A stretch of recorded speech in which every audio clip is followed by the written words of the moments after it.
El 3 de enero de este año se ha producido uno de los hechos históricos más contundentes de la historia contemporánea y que va a influir en las próximas décadas, no solamente en Venezuela, no solamente en Latinoamérica o en el hemisferio occidental, sino en todo el mundo, que ha sido la operación de Estados Unidos, que ha capturado a Nicolás Maduro y su esposa, y que más allá de la exquisitez y el manejo extraordinario de la operación militar y de inteligencia en sí misma, representa un hecho fundamental para la libertad y para la democracia.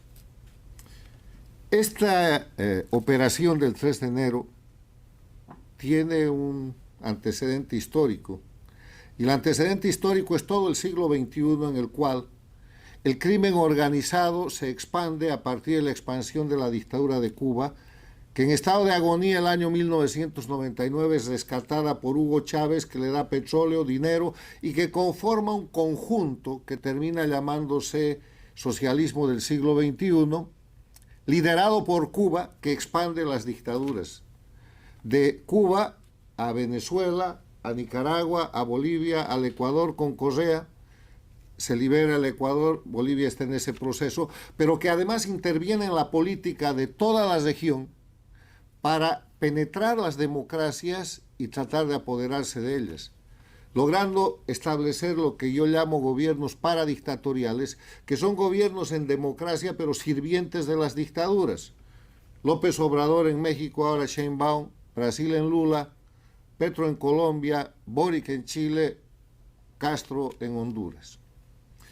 Y desarrollar un conjunto de agresiones descritas en el marco de lo que llamamos guerra híbrida para desestabilizar y para ganar la moral y en su caso controlar las democracias. Ese proceso llega a los Estados Unidos. Ese proceso se expresa con la agresión que Estados Unidos sufre, con la migración forzada, con el tráfico de drogas, no solo de cocaína, sino de fentanilo, con el tráfico de personas, con la utilización del crimen común como mecanismo de desestabilización, las maras, el Tren de Aragua y otros, con el financiamiento de campañas políticas internas, de campañas de desinformación, de calentamiento de la calle y un largo etcétera, que desestabiliza a la democracia más importante del mundo, a la potencia más importante del mundo, y que se pone en evidencia cuando el 20 de enero Donald Trump toma la presidencia de Estados Unidos, teniendo como eje de gobierno el rescate de la seguridad nacional de los Estados Unidos. Las acciones inmediatas se empiezan a producir, pero la más importante es el señalamiento de los autores de esa agresión a los Estados Unidos. Y todo conduce a las dictaduras del socialismo del siglo XXI, a Cuba, a Venezuela, a Nicaragua, a Bolivia y a sus gobiernos paradictatoriales que los sostienen. Y en ese escenario, Estados Unidos prioriza el tema migratorio, acompañado de la lucha contra el narcotráfico. La lucha contra el narcotráfico cambia de inmediato a narcoterrorismo, y los grupos narcoterroristas de la región son identificados y clasificados bajo las leyes norteamericanas. El Cartel de los Soles resulta uno de esos grupos y resulta que es el detentador del poder que gobierna Venezuela. Hay otros carteles en México, en Ecuador, en Bolivia, en el Brasil, en toda la región, pero hay uno que es el que tiene el poder y que se arroga la soberanía de Venezuela. Entonces viene la Operación Lanza del Sur.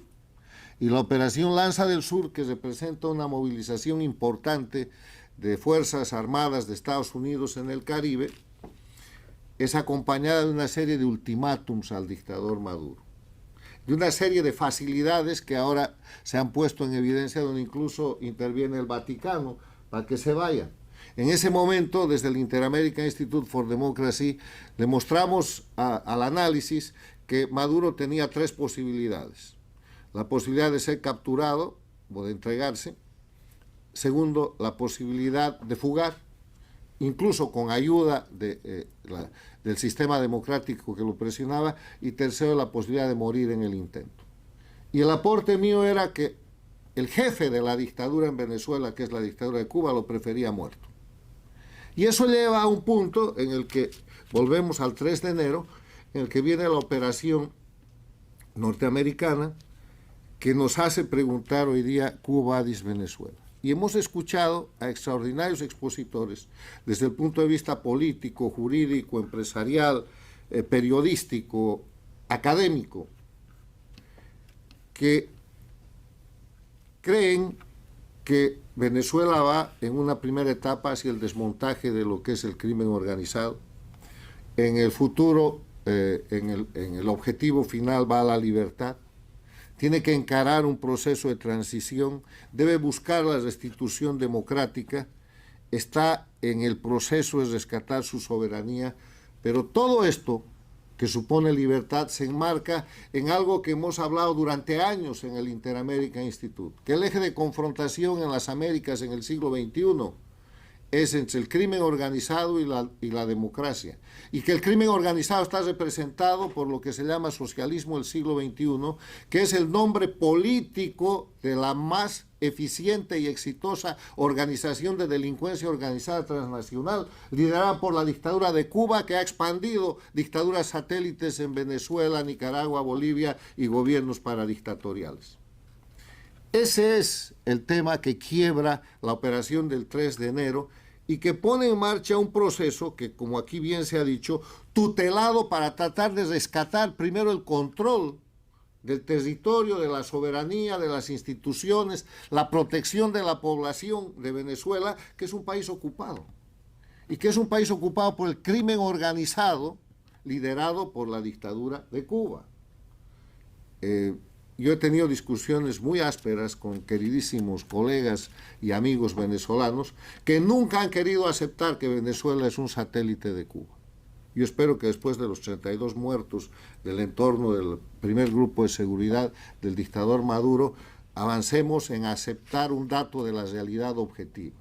Para presentarle a la gente que nos acompaña en el análisis algunas conclusiones sobre lo que hemos hablado hoy día. Primero, sin Estados Unidos y sin el gobierno de Donald Trump, esto es imposible.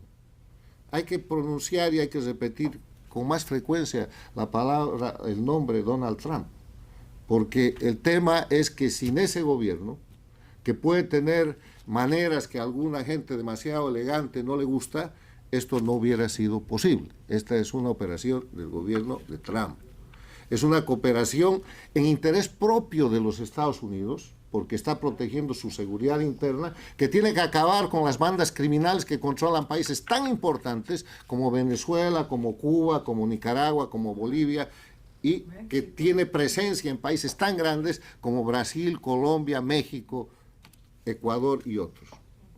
Segundo, esto demuestra que la democracia no es indefensa. Durante más de 20 años, la violencia, las armas, la presión, el amedrentamiento estaba en manos de un grupo de matones porque ellos tenían las armas. La primera potencia del mundo, la democracia más importante, ha demostrado que tiene más, mejores armas y mucha mejor tecnología para controlar el crimen. Y esas son las armas de la democracia. Otra conclusión, el crimen ya no es impune. Los cubanos convencieron a Nicolás Maduro de que nada le iba a pasar y no hicieron caso a lo que en derecho internacional se llama la amenaza creíble. Ahí estaban los barcos, ahí estaba el portaaviones, ahí estaban las operaciones antinarcóticos, más de 30 lanchas hundidas, más de 100 muertos, pero al dictador Maduro no lo iban a tocar, porque el cálculo estratégico de la dictadura cubana era obligar a Estados Unidos a un desembarco para generarle un Vietnam, para generarle marines, soldados, ciudadanos americanos muertos y que eso debilite el poder interno del presidente Trump. Y no sucedió.